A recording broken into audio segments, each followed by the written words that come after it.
Olá galera, professor Marcos novamente. Hoje nós iremos estudar o último capítulo do livro 2 de vocês, né, fala sobre dinâmica. O que é dinâmica? Dinâmica é o ramo da física que estuda, na verdade é o ramo da mecânica, que estuda as causas do movimento. Até então nós estudamos basicamente cinemática, né? Cinemática estuda os movimentos propriamente dito, não quer saber o que causa os movimentos, só os movimentos. Na dinâmica nós já iremos estudar as causas do movimento.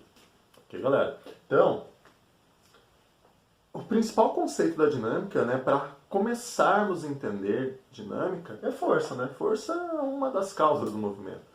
Então, o que é força? Galera, força é uma grandeza física vetorial que serve para equilibrar um corpo, acelerar um corpo ou deformar um corpo. Força só serve para isso, equilibrar. Se o corpo estiver em equilíbrio, significa que a força resultante sobre esse corpo é nula. Para acelerar um corpo, acelerar ou desacelerar também, tá? Acelerar ou desacelerar. Então, se o corpo possui aceleração, significa que esse corpo possui força resultante. Tem força resultante atuando nesse corpo, né? Se eu somar todas as forças que atuam no corpo, vai ter uma resultante, diferente de zero, que é diferente do equilíbrio. E deformar um corpo. Toda vez que nós aplicarmos uma força num determinado corpo, esse corpo deforma. Por exemplo, aqui está meu braço. Se eu aplicar uma força no meu braço, ele afunda e volta. Ou se eu puxar, ele estica e volta. Esse ato de esticar e voltar é deformar, ó. Eu deformo o corpo. Por mais rígido que pareça o corpo, ele deforma. Se eu analisar estruturalmente, lá a nível atômico, ocorre deformação. Tá? Então, força serve para isso. Equilibrar, acelerar e deformar. Certo? Então, temos dois tipos de classificação de forças, que é força de contato e força de campo. Eu vou escrever aqui classificação das forças. Nós temos dois tipos de força. Força de contato. O que é a força de contato? A força de contato é quando existe o contato entre dois corpos. Então, se eu encostei no corpo, essa força, né, que eu estou aplicando nesse corpo é uma força de contato, porque existe o contato entre esses dois corpos. Força de campo é uma força que atua à distância. Força de campo é uma força que atua à distância. Então, ela atua à distância. Entenderam, galera?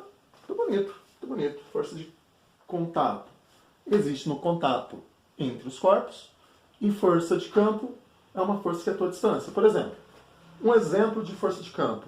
A força de atração gravitacional entre a Terra e a Lua. A Terra atrai a Lua para cá e a Lua atrai a Terra para lá. A Terra não precisa estar em contato com a Lua para fazer uma força contra a Lua. Mesma coisa a Lua, né? Não precisa estar em contato com a Terra para fazer uma força contra a Terra. Eles estão a uma certa distância, bem longe um do outro, porém, uma da outra, né? Porém, elas exercem forças entre si, forças de campo gravitacional. Se você pegar dois ímãs, dependendo da polaridade entre os dois ímãs, você não consegue encostar um ímã no outro, porque existe uma força de campo ali, você não está encostando um ímã no outro. Ou, se você inverter a polaridade, você tem que segurar os ímãs para um não grudar no outro. É uma força que atua à distância, é uma força de campo magnético. Mesma coisa ocorre com cargas elétricas. Existe força de atração e repulsão, elétrica ou magnética, e a força de campo gravitacional é uma força apenas de atração. Por enquanto, né, não descobriu repulsão gravitacional. Por enquanto só existe atração gravitacional. Ok, galera? Então vamos falar um pouquinho sobre as leis de Newton. Galera, Newton ele fez 3 leis fundamentais, tá? Que é o princípio da inércia, princípio fundamental da dinâmica e ação e reação. Além dessas 3 leis, ele fez uma lei chamada de lei da gravitação universal. Então tem mais uma lei de Newton, separada dessas 3 primeiras que eu já tinha falado para vocês, que é a lei da gravitação universal, e tem uma lei que foi roubada dele, né? Tem uma lei de Newton que foi arrancada dele, por um cara chamado Hooke, que virou a lei de Hooke e não a lei de Newton. Vocês irão estudar a lei de Hooke, que deveria ser a lei de Newton, tá? Então, vamos galera, as leis de Newton. Tá aqui, ó, primeira lei de Newton.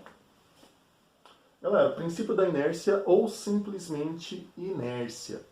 Inércia é a tendência dos corpos em permanecer em repouso ou continuar em movimento retilíneo uniforme. Então, todo corpo pontual tende a permanecer em repouso ou continuar em movimento retilíneo uniforme.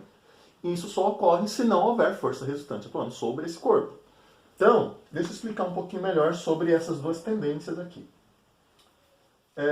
Por exemplo, vamos supor que vocês estão andando num ônibus, né, não tem lugar para sentar no ônibus. Vocês estão em pé. Então, faz de conta que meu braço aqui seja o ônibus e aqui a minha mão seja uma pessoa em pé dentro do ônibus. Vamos supor que o ônibus esteja inicialmente parado. Se o motorista der uma acelerada muito forte, o que vai acontecer? O ônibus tende a andar, o seu corpo tende a permanecer em repouso. Por isso dá aquela sensação que vocês é jogado para trás. Mas isso é uma lei de Newton. Seu corpo tende a permanecer em repouso. O que entra em movimento é o ônibus e não o seu corpo. Entendeu? Então, isso é uma das tendências, né, da inércia, de permanecer em repouso. Qual que é outra tendência da inércia? Manter o movimento retilíneo uniforme. Vamos supor, você está lá dentro do ônibus, o ônibus está em movimento. Aí o motorista pisa bruscamente no freio. O ônibus para, mas a tendência do seu corpo é permanecer em movimento. Entendeu? Então essa tendência também é uma tendência da inércia. A palavra inércia, ela é derivada do grego, né, que é inertia, representa preguiça, né, preguiçoso. Então, o corpo tende a ficar parado, então ele vai ficar parado. Ou, se ele está em movimento retilíneo uniforme, tende a permanecer em movimento retilíneo uniforme. Certo, galera? Isso é a inércia. Tá? Bom, deixa eu falar um pouquinho mais sobre a inércia, que é importante que vocês entendam. Ó, se o corpo estiver em repouso. Então, deixa eu escrever aqui repouso. Se o corpo estiver em repouso, a velocidade sobre o corpo é nula. Então, a velocidade sobre o corpo é zero.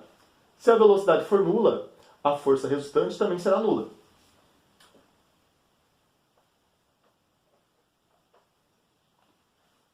Se a força resultante é nula, a aceleração é nula.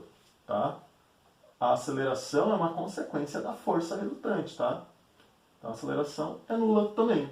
Então, se o corpo está em repouso, eu posso afirmar com certeza que ele está em repouso, ou seja, a velocidade dele é zero. Se a velocidade é nula, a aceleração é nula. Para a aceleração ser nula, a força resultante tem que ser nula. Qual que é a outra tendência da inércia? Permanecer em movimento retilíneo e uniforme. Então, ó, se o corpo estiver em movimento retilíneo uniforme, o corpo vai estar com velocidade constante. Então, aqui a velocidade será constante.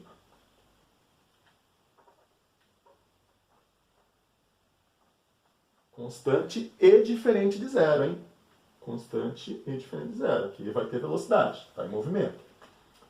Se o corpo está em movimento retilíneo uniforme, ele também não possuirá força resultante. Força resultante é nula. Se a força resultante é nula, eu posso afirmar com certeza que não tem aceleração sobre esse corpo. A aceleração também será nula. Então, moral da história. Se a força resultante sobre o corpo for nula, esse corpo está em inércia. Se a aceleração resultante sobre o corpo for nula, esse corpo está em inércia. Se o corpo está em repouso, força resultante é nula, aceleração é nula. Se o corpo estiver em movimento retilíneo uniforme, força resultante é nula, a aceleração é nula também. Pessoal, não esqueçam disso jamais. Isso é extremamente importante. É extremamente importante que vocês entendam isso aqui, porque isso aqui salva vidas em dia de prova. Tem muitas questões de prova que é baseada nesses dois conceitos aqui da inércia. Tá? O corpo está em repouso, não tem aceleração, não tem força resultante. O corpo está em movimento retilíneo uniforme, não tem aceleração, não tem força resultante. Certo? Em outras palavras, se o corpo está em inércia, o corpo está em equilíbrio. Existem dois tipos de equilíbrio que nós iremos estudar, que é o equilíbrio estático. O equilíbrio estático é quando o corpo está em repouso. E o equilíbrio dinâmico. O equilíbrio dinâmico é quando o corpo estiver em movimento retilíneo uniforme. Eu vou até escrever aqui. Vou escrever com uma outra cor. Então, o corpo em repouso, ele está em equilíbrio estático. E o corpo em movimento retilíneo uniforme, ele está em equilíbrio dinâmico. É igual a vocês exatamente agora. Por exemplo, professor, mas um corpo está em movimento. Lembra que o movimento é relativo? O movimento depende do referencial. Então, se, por exemplo, estiver passando um carro na avenida da sua casa, ou na rua da sua casa, e esse carro estiver andando com velocidade constante. Então, você, para o carro, está com velocidade constante, e o carro, para você, está com velocidade constante. Então, um para o outro está em movimento. Se esse carro estiver andando em linha reta, né, eu posso afirmar que a força resultante sobre o carro é nula, a aceleração do carro também é nula. E a ideia contrária também é válida. Então, você, para o carro, está com força resultante nula e aceleração nula. Porém, um está em movimento para o outro. Movimento retilíneo uniforme. Entendeu? Equilíbrio dinâmico. Equilíbrio estático é mais fácil de entender, né? O corpo está em repouso, então ele está em equilíbrio estático. Ok, galera? Primeira lei de Newton é isso. Tá faltando eu falar só mais um detalhe que eu tenho que frisar sempre isso para vocês. Galera, inércia não é uma grandeza física. É uma propriedade da matéria. A grandeza é uma propriedade da matéria, que está relacionada à massa. Tá? Então, se a gente for medir a inércia do corpo, a gente mede a massa do corpo. Quanto maior for a massa do corpo, maior é a inércia do corpo. Quanto maior a massa, maior a inércia. Então, um corpo de maior massa é mais difícil de arrancar da inércia do que um corpo de menor massa. Por exemplo, andar de bicicleta. A bicicleta tem uma massa pequena, então é muito mais fácil a gente fazer uma bicicleta. Vamos supor que a gente vai empurrar a bicicleta. Empurrar com as mãos, não vai subir em cima dela e pedalar, só vai empurrar a bicicleta. Então, é muito mais fácil eu empurrar a bicicleta, que tem uma massa pequena, do que eu pegar e empurrar um caminhão. Porque a massa do caminhão é muito grande, eu preciso de muita força para fazer o caminhão sair do seu estado de inércia, entendeu? Que é movimento retilíneo uniforme ou do repouso. Então é muito mais fácil eu fazer a bicicleta entrar em movimento do que o caminhão. O contrário também é válido. É muito mais fácil eu frear a bicicleta, fazer a bicicleta parar, do que um caminhão parar, porque ele tem mais inércia. A tendência dele é continuar em movimento, por ter mais inércia. Entendeu? Então, é por isso que um carro muito pesado, ele demora mais para parar. Tá? Quando vocês estão viajando, né? Geralmente, a gente é acostumado a dirigir muito na cidade. Na cidade, geralmente, os pais de vocês andam muito sozinhos ali no carro. Né? E quando pisa no freio, o freio responde rapidamente, o carro para rapidamente. Porque tem menos massa no carro. Quando uma pessoa viaja, pega a estrada para viajar, vai encher o porta-mala de malas, né? Vai aumentar a massa do carro, e geralmente o carro vai estar cheio, né? Vai toda a família dentro do carro. E nesse caso, como aumentou muito a massa do carro, o carro precisa de mais espaço para frear. Então, se ele precisa de mais espaço para frear, é porque aumentou a inércia do carro, aumentou a massa total do sistema. Então, por isso que ele vai precisar de maior espaço para frear. Entenderam, galera? O cinto de segurança, outra coisa, né? O cinto de segurança é justamente para vencer o efeito da inércia. Por exemplo, numa colisão de carro, quando o carro bate, a tendência do carro ele é ser freado muito rápido. Né? Ele chega a zero muito rapidamente. Então, só o carro vai chegar a zero, o seu corpo não. O seu corpo tende a permanecer em movimento. Então, se você não estiver usando o cinto de segurança, você vai ser arremessado para fora do carro. Por exemplo, se o carro estivesse a 60 km por hora, a velocidade do seu corpo também está a 60 km por hora em relação à pista. Então, quando o carro parar, o seu corpo tende a permanecer a 60 km por hora. Entendeu? Por isso que é extremamente importante usar o cinto de segurança. Inclusive na cidade. Inclusive na cidade. Tá? É extremamente importante isso, galera. Então, bom, agora sim, agora eu falei tudo sobre inércia. Então, inércia é a tendência dos corpos em permanecer em repouso. Inércia é uma propriedade da matéria que está relacionada à massa. Quanto maior a massa, maior a inércia do corpo. Então, se o corpo está em inércia, eu posso afirmar com certeza que não tem força resultante atuando sobre o corpo. Se não tem força resultante sobre o corpo, a aceleração é nula. As duas tendências dos corpos. Ou está em repouso, ou está em movimento retilíneo uniforme. Galera, se eu arrancar o retilíneo do enunciado da inércia, o enunciado se torna falso. Tá? Porque no movimento curvilíneo tem aceleração, que é a aceleração centrípeta, lembra? Então, se eu arrancar o retilíneo do enunciado, esse enunciado já não é mais um enunciado da inércia, é um enunciado de qualquer outra coisa menos da inércia.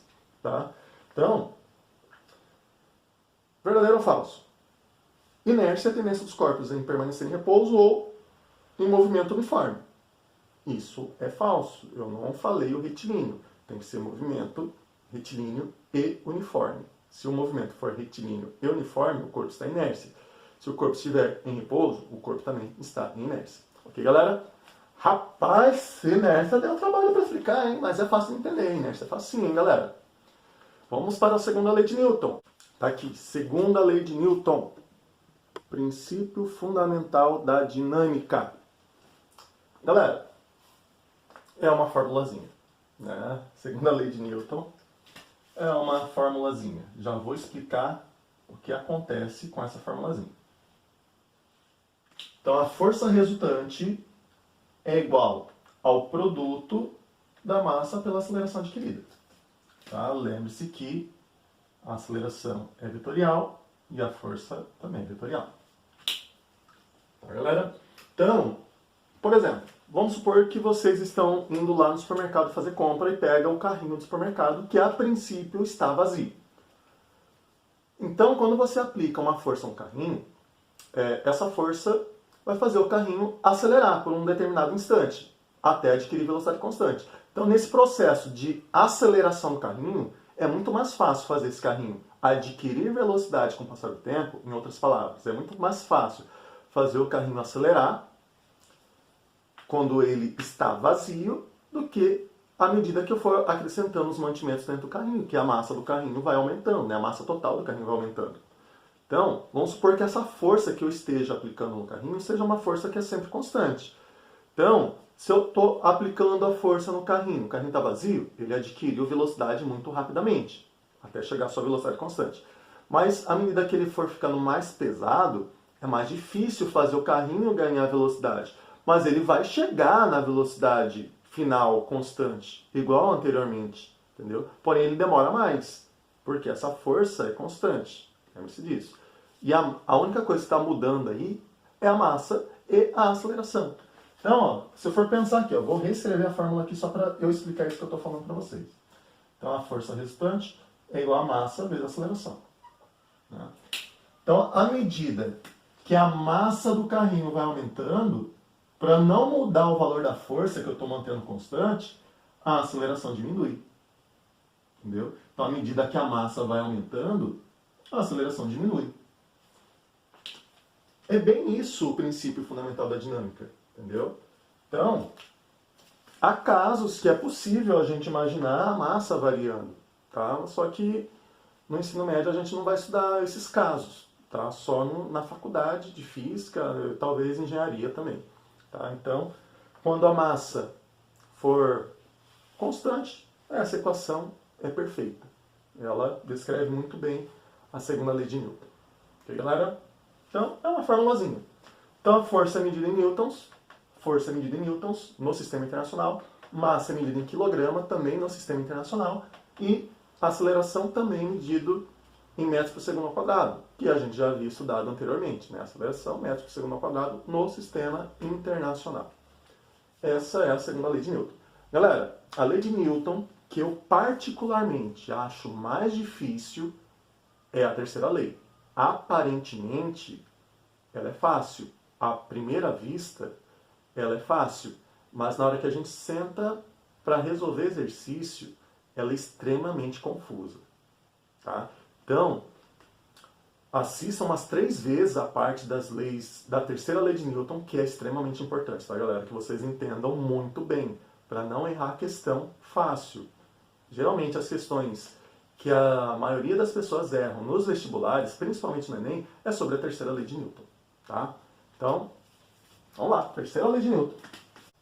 É o princípio da ação e reação. Princípio da ação e reação. Ou simplesmente ação e reação.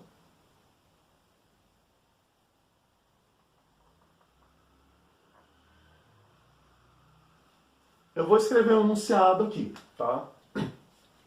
Um enunciado que eu sempre escrevo. Toda vez... Seria até bom vocês copiarem, né? À medida que eu estou escrevendo aqui, é bom até vocês copiarem, né? O que a mão não copia, a mente não grava. Não se esqueçam disso, hein, galera? Que a mão não copia, a mente não grava. Então, toda vez que um corpo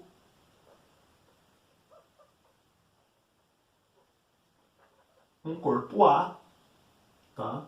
Toda vez que um corpo A, pode ser qualquer corpo, tá? Toda vez que um corpo A aplicar uma força em um corpo B,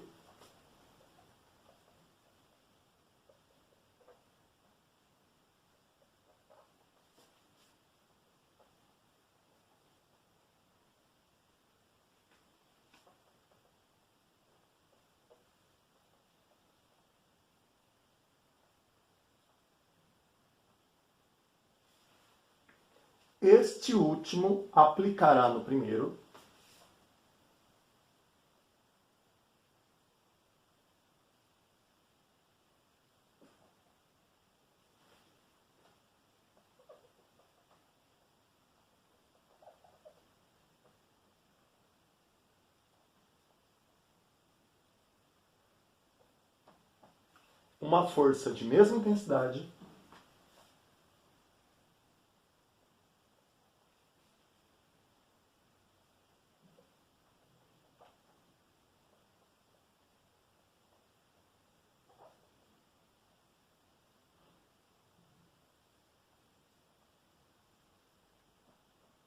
uma força de mesma intensidade na mesma direção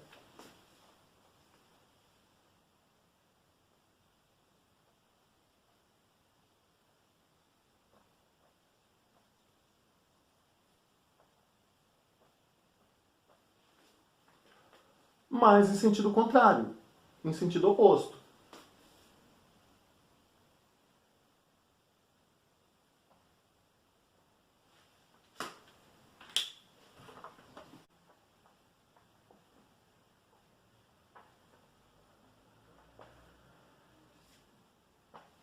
Isso resume a terceira lei de Newton. Isso resume a terceira lei de Newton.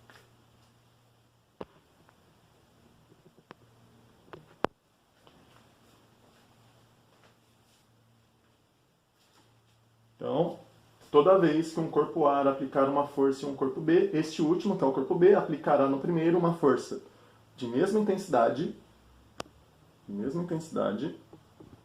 na mesma direção, mas em sentido oposto. Ok, galera?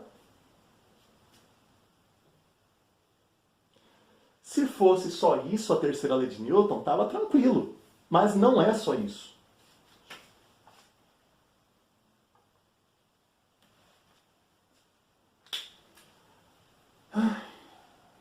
Por exemplo, vou falar algo extremamente importante agora. Acho que a parte mais importante da terceira lei de Newton é isso que eu vou falar agora. As forças de ação e reação nunca se anulam. As forças de ação e reação jamais se anulam. Jamais se anulam. Tá? Por exemplo, então, se eu aplicar uma força aqui no quadro, a força que eu estou aplicando está lá no quadro. Porém, o quadro reage com uma força de mesma intensidade contra mim. Entendeu? Então, a força que o quadro faz está sobre a minha mão. E a força que eu faço está sobre o quadro. Essas duas forças estão atuando em corpos diferentes. Essas duas forças possuem a mesma direção. A direção é a reta. Essas duas forças estão na mesma reta. Porém, em sentidos contrários. A minha força é contra a parede e a força da parede é contra mim. Entenderam? Então, isso é ação e reação. Tá? A parte mais importante é entender que as forças de ação e reação nunca se anulam. Nunca se anulam, porque elas atuam em corpos diferentes. Eu vou escrever isso aqui. Vou escrever, né? A parte mais importante da terceira lei de Newton é isso aqui. Tá? Se você entender isso E principalmente essa observação, vocês não vão errar os exercícios sobre terceira lei de Newton, tá, galera? É extremamente importante que vocês nunca se esqueçam dessas duas coisas, tá? As forças de ação e reação, o par ação e reação, elas possuem a mesma intensidade, essas forças possuem a mesma intensidade, estão na mesma direção, porém elas estão em sentidos contrários. Não confundam direção e sentido, galera. Tá? A direção é a reta, sentido é o que orienta a reta. Ok, galera? Deixa eu fazer um exemplo aqui, tá? Que eu não fiz nenhum exemplo. Bom, galera, olha só. Aqui eu tenho uma massa de 2 kg e estão atuando essas duas forças sobre essa massa. Além da força peso e a força normal que eu vou explicar para vocês mais tarde. Tá? Ainda durante essa semana eu vou explicar essas duas forças, peso e normal, para vocês. Tá? Então, analisando os vetores, eu consigo determinar a força resultante sem precisar usar a segunda lei de Newton. Então, qual é o valor da força resultante que está atuando sobre esse corpo de 2 kg de massa? Ó, são dois vetores, um apontando no sentido contrário do outro. Então, tem uma força para a direita de 20 newtons e tem uma força para a esquerda de 8 newtons. Quando os vetores apontam sentidos opostos, eu posso subtrair os módulos desses vetores para determinar a força resultante, ou o vetor resultante. Tá? Então, a força resultante, nesse caso, seria um vetor menos o outro. O maior menos o menor, sempre. O módulo do maior menos o módulo do menor. Ou se tivesse mais vetores apontando para lá, você soma todos os vetores que apontam o mesmo sentido e subtrai da soma de todos os vetores que apontam sentidos opostos. Tá? No caso que eu coloquei só um de cada lado. Então, a força resultante seria 20 menos 8. Então, a força resultante vai ser igual a 12 newtons. Isso seria a força resultante. Eu não precisei usar a formulazinha da segunda lei de Newton para calcular a força resultante. Só fiz análise vetorial. Agora, se por acaso um exercício pedisse o valor da aceleração, além de eu ter que fazer isso aqui para calcular a força resultante, eu vou ter que aplicar a segunda lei de Newton. Ó, a força resultante é igual a massa vezes a aceleração. Né? A força resultante é igual a massa vezes a aceleração. Então, a força resultante, nós sabemos o valor, que é 12, é igual a massa, nós sabemos o valor também, que é 2, vezes a aceleração. 2 está multiplicando a aceleração, passa dividindo 12. Então, a aceleração vai ser igual a 12 dividido por 2, que é igual a 6 metros por segundo ao quadrado. Então, aí calculamos a aceleração e a força resultante. A força resultante, a princípio, a gente calculou vetorialmente, e a aceleração a gente usou a segunda lei de Newton para calcular a aceleração. Tá, galera? No final da terceira aula dessa semana, a gente vai resolver o exercício do livro. Tá? Esse aqui foi só um exemplo, só para que a gente comece a se habituar com isso aqui. Tá?